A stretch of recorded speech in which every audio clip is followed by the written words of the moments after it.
of the most insidious and harmful things that the narcissist does to you that stays with you even after the relationship ends is getting you to believe that you are the looking glass self. It's getting you to perceive yourself as the looking glass self.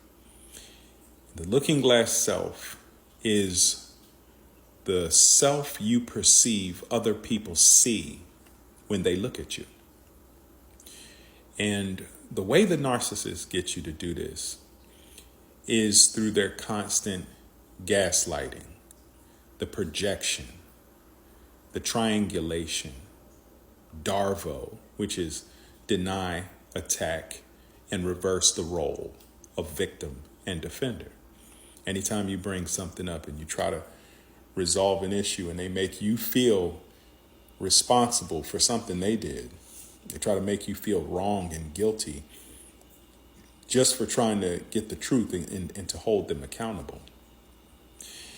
And so just as a result of being in that toxic dynamic with them for a prolonged period of time, it distorts your perception of who you are. It really damages your authentic self, and it conditions you to perform for the narcissist. And you start to outsource your perception of who you are to them, not because you're weak, but because you want to maintain a connection. You want to feel loved. You want to feel accepted. You want to feel like you matter to this person. So you start to become the person they want you to become, and you base your value on whether or not they perceive you as valuable. So what happens as a result of that, especially if you're at a stage in your healing where you feel great when you're by yourself and you enjoy being by yourself and just doing your thing, but you really don't want to go around other people and you just want to isolate, that's because you don't want to become the looking glass self a lot of times. That's what's at the root of it. Because when you go around other people, you may still have the introject. You may still have the serpent voice, the lens of the narcissist through which you see the world. It may come back to haunt you when you go out into the world and socialize with others. Now, a big part of the reason for that is because all survivors understand cognitive dissonance. All survivors understand what these two conflicting narratives that occupy your mind at the same time, what they do to you. They create a question in your mind that haunts you and that plagues you. And that question is, was it really them or is it me? Were they the problem or was I the problem? And when you're by yourself, a lot of times you're clear that it was them. They were the problem, and you know what they did to you. You know how it made you feel. You know how it hurt you and broke you and destroyed you in a lot of ways. But then when you go out around other people and you're having these real-time interactions, and people are not perfect, and things happen a lot of times, and we're just going to roll with this.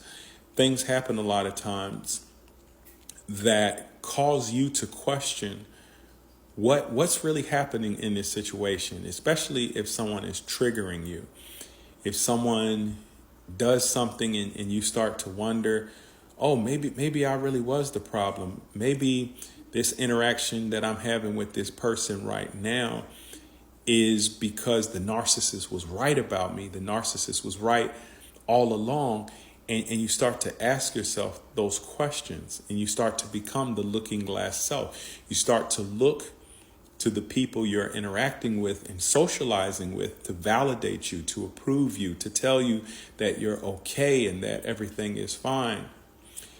And when you feel that pressure, when you feel that pull to become the looking glass self, it makes you want to isolate. It makes you want to run away. It makes you want to go back to where you're able to perceive yourself the way that you want to perceive yourself, because the eyes of other people, it ignites the looking glass self. And that's a lot of times what you want to avoid. So as it relates to the narcissist, the looking glass self is really all the narcissist has. That's why they are constantly seeking validation and approval, because they need other people's perception to tell them who they are, and they rely on that. But in your experience, what you have to do, what you want to do to get to a point where you feel comfortable going around people and socializing and not isolating all the time. First of all, it has to do with who you put yourself around, making sure you put yourself around people who have similar values to you and who want to see you win, want to see you succeed. They're supportive, empathetic, good people. And that not only helps you to feel less triggered and more comfortable, but it helps your nervous system to feel safer, more in a safety state. So that's the first thing. But the second thing is not running from pain. You don't want to put yourself around an intolerable amount of pain, but you do want to allow room for a little bump and a little bruise here and there in terms of social interactions, to have, these bumps in the road that allow you to examine your own triggers and to look at what's behind these triggers.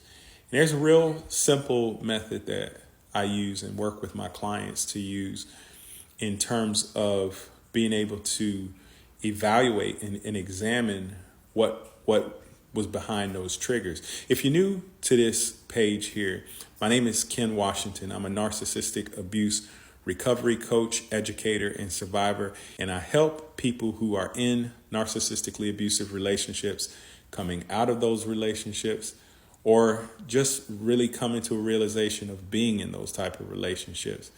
And so feel free to like this page, subscribe, follow, share. And also my new book, Letting Go of a Narcissist, is now available on Amazon. So if this message resonates with you, check it out. The tool that I use and I have my clients use, invite my clients to use, is where you first of all look at what happened in that trigger in terms of objective reality. What did you see? What did you hear? What did you feel? All objective reality, all objective things. Then the second step is asking yourself, okay, what did I interpret from this? What's the story I'm telling myself? What's the meaning that I'm assigning to that event? And then number 3 is, okay, what did I feel? What was the emotional response that I had based on what I interpreted from the event? And then I have my clients look at, well, what did I do as a result of that? Because that ties into what you want. What you do reveals what you wanted to experience in that moment. And the 5th step is really looking at how you can create the experience you want through the things that you control. And there are only really 4 things within your circle of control: your thoughts to a certain extent, your beliefs, your emotions, and your actions, your behavior.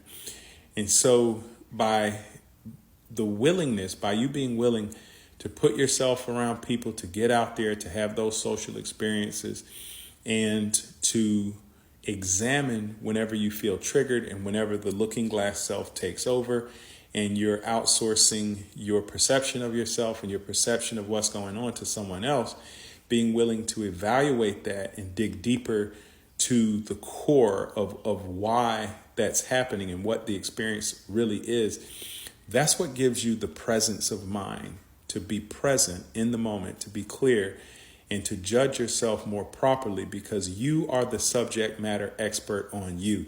No one else knows you well enough to judge you and to determine what your perception should be or who you are.